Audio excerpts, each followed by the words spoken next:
Bonjour à tous et merci de nous rejoindre sur Futur TV pour cette nouvelle édition de la rédaction. Voici les titres de ce journal.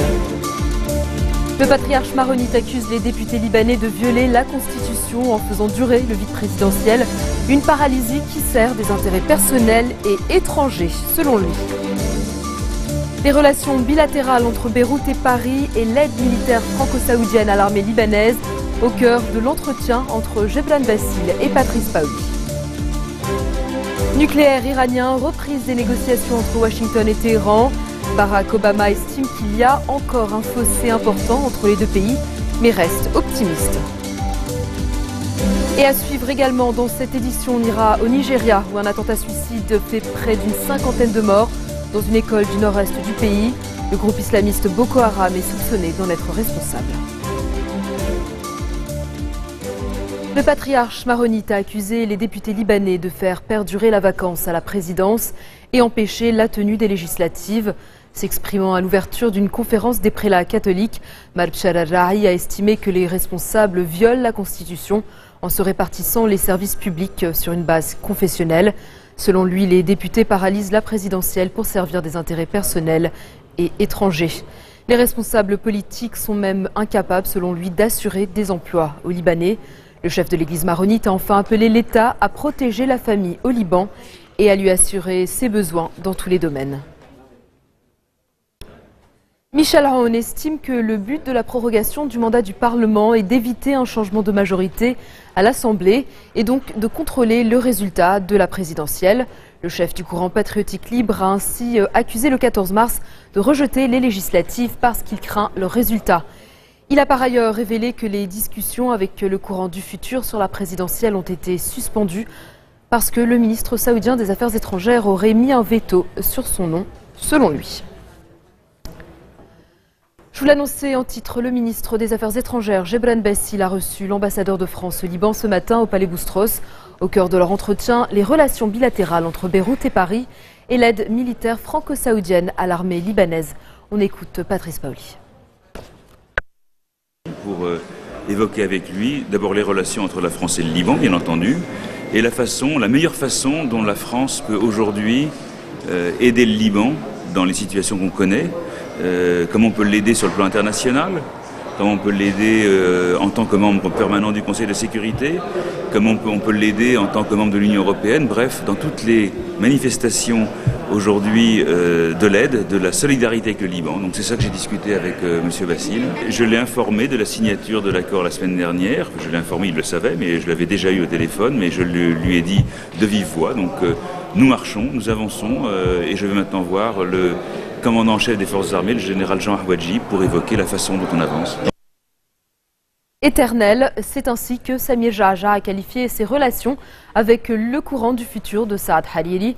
Dans des propos quotidiens à Jumhuriya, le leader des forces libanaises a même assuré que ces relations vont au-delà de cela et que l'alliance entre l'EFL et le courant du futur est essentielle pour sauvegarder l'unité de l'entité libanaise.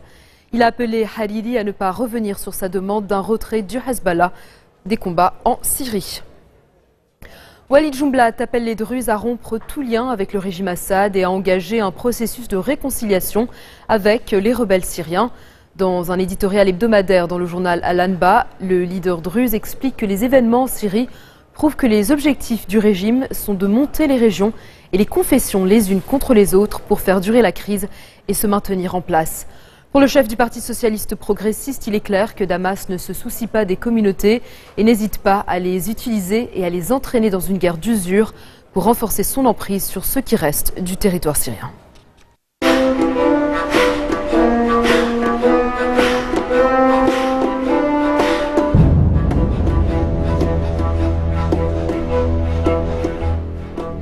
Bachar el-Assad s'est entretenu ce lundi à Damas avec l'émissaire de l'ONU pour la Syrie.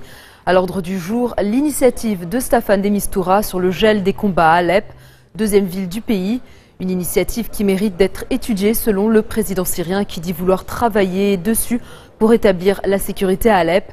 Les secteurs rebelles sont visés quotidiennement par des largages de barils d'explosifs qui ont fait des milliers de morts depuis un an. Les djihadistes égyptiens de Ansar Bet el Makdes, jusqu'ici liés à Al-Qaïda, ont prêté allégeance à l'organisation de l'État islamique. Une annonce faite dans un enregistrement posté sur le compte Twitter du groupe égyptien. Ils disent prêter allégeance au calife Ibrahim ibn Awad pour écouter et obéir, en référence au chef de l'EI, Abu Bakr al-Baghdadi. Au retour de la pause, un Palestinien poignarde un soldat israélien sur fond de tension en Cisjordanie.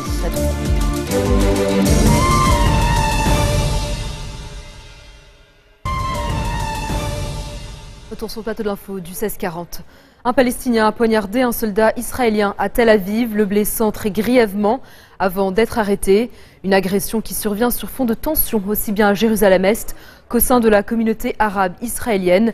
Le militaire poignardé près de l'une des gares de Tel Aviv a été transporté à l'hôpital dans un état critique.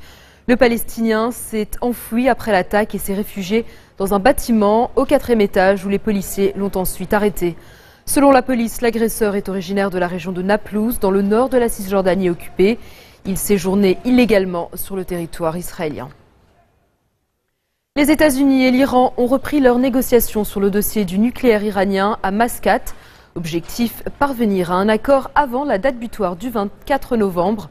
Les discussions se déroulent dans un grand hôtel de la capitale omanaise, avec la participation notamment du secrétaire d'État américain John Kerry et du ministre iranien des Affaires étrangères Mohammad Javad Zarif.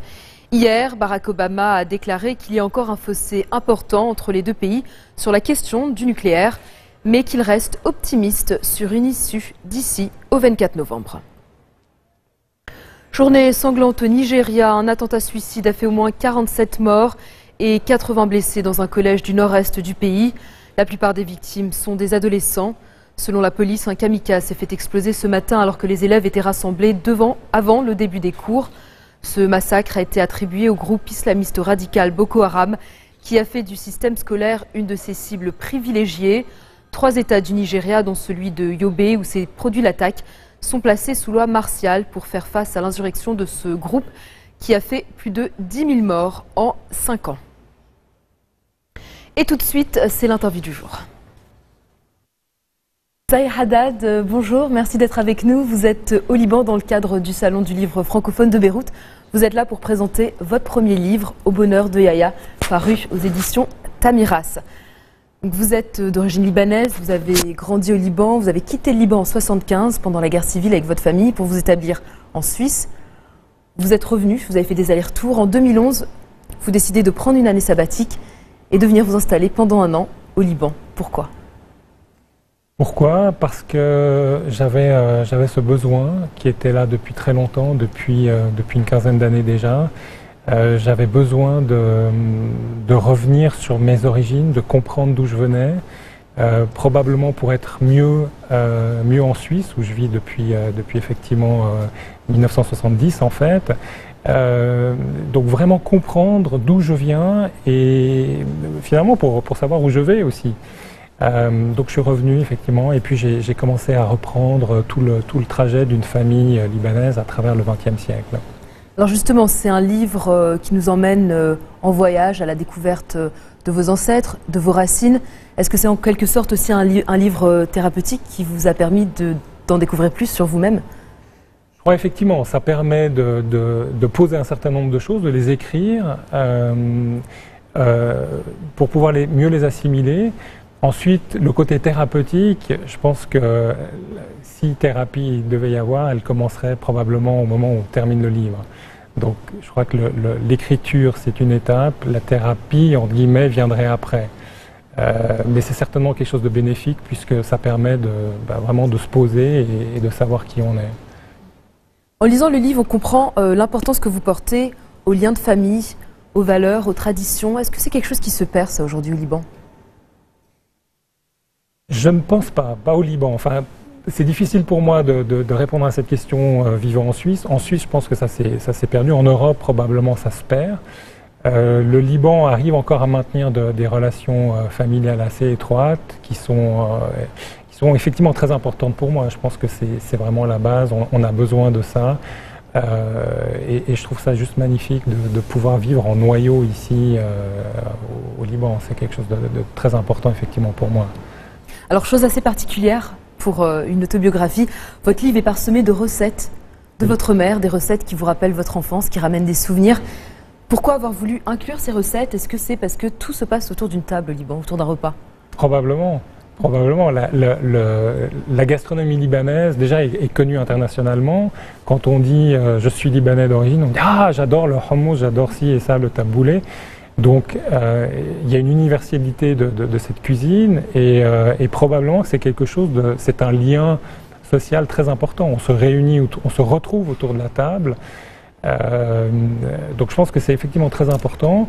Pour moi, ça l'est d'autant plus que je suis un grand fan de tapra et de choses pareilles. Donc oui, c'est très important. Maintenant, par rapport à l'aspect autobiographique, je pense aussi que l'universalité est aussi là, puisque c'est un livre, c'est un récit qui touche finalement tout le monde. J'ai eu des échos d'un peu partout dans le monde. De gens qui me disent écoute, moi je me suis beaucoup retrouvé dans ce livre, certains ont pleuré, certains ont ri, c'est toujours assez rigolo de recevoir ce genre de commentaires, mais il y a vraiment quelque chose d'universel. On a tous connu Yahya dans notre vie où on continue à la côtoyer. Donc, Et pendant votre année sabbatique au Liban, vous allez aussi rencontrer l'amour, donc celle qui va devenir votre femme. Exactement. C'est la cerise sur le gâteau. Un livre, une femme, une famille. Un livre, une femme, une famille. Une muse aussi, quelqu'un qui m'a beaucoup, qui m'a beaucoup inspiré, qui m'a beaucoup aidé, qui m'a épaulé pendant toute cette période, pour vraiment arriver à quelque chose je pense, d'assez cohérent dans la rédaction. Votre livre, c'est aussi un voyage entre l'Orient, l'Occident, entre le passé, le présent. Est-ce que c'est un peu la manière dont vous vous définissez aujourd'hui? Oui, c'est de nouveau, c'est cette idée de repartir sur les origines. Donc là, je remonte quand même à 1870, je repars de là pour terminer en 2000. Je pense que c'est très important, oui. Moi, j'ai étudié des sciences politiques et pendant ce cursus, on nous apprend tout le temps qu'il faut comprendre d'où on vient, d'où est parti un pays, un État, pour savoir où il en est et où il va aller. Donc c'est quelque chose de effectivement très important. Je pense que tout le monde a besoin de ça à titre individuel. Alors, donc, au bonheur de Yahya, j'imagine que les téléspectateurs sont en train de se demander, mais qui est donc Yahya qui a donné son nom au livre? On ne leur dira pas qui c'est, on ne le découvre qu'à la fin du livre. Pourquoi avoir fait ce choix? Je crois que c'est venu très naturellement en fait. La construction en rédigeant, ça s'est fait très naturellement. J'ai vraiment déroulé le récit sur le siècle et Yahya est toujours en filigrane. C'est un personnage clé qui reste là, qui a tout inspiré, qui a inspiré les recettes dont vous parliez, qui a inspiré cette famille dont il est question et qui continue d'ailleurs à l'inspirer. Et j'ai trouvé que c'était intéressant de terminer le livre sur ce personnage. Zahir Haddad, merci beaucoup. Je rappelle donc que vous êtes l'auteur de Au bonheur de Yahya. Et si vous voulez savoir qui est cette fameuse Yahya, je vous conseille fortement de lire ce livre qui est gorgé de soleil et de très bonnes recettes que vous pourrez essayer aussi. Merci beaucoup. Merci beaucoup. C'est la fin de ce journal. Tout de suite, le rappel des titres qui ont marqué l'actualité de cette journée. Le patriarche maronite accuse les députés libanais de violer la Constitution en faisant durer le vide présidentiel. Une paralysie qui sert des intérêts personnels et étrangers selon lui. Les relations bilatérales entre Beyrouth et Paris et l'aide militaire franco-saoudienne à l'armée libanaise au cœur de l'entretien entre Gebran Bassil et Patrice Paoli. Nucléaire iranien, reprise des négociations entre Washington et Téhéran. Barack Obama estime qu'il y a encore un fossé important entre les deux pays, mais reste optimiste. Et puis au Nigeria, un attentat suicide fait près d'une cinquantaine de morts dans une école du nord-est du pays. Le groupe islamiste Boko Haram est soupçonné d'en être responsable. Merci de votre attention. Retrouvez-nous tous les jours à 16h40 heure de Beyrouth. Vous pouvez également nous suivre en ligne sur notre site web ou en téléchargeant notre application mobile. Excellente soirée à toutes et à tous et à bientôt.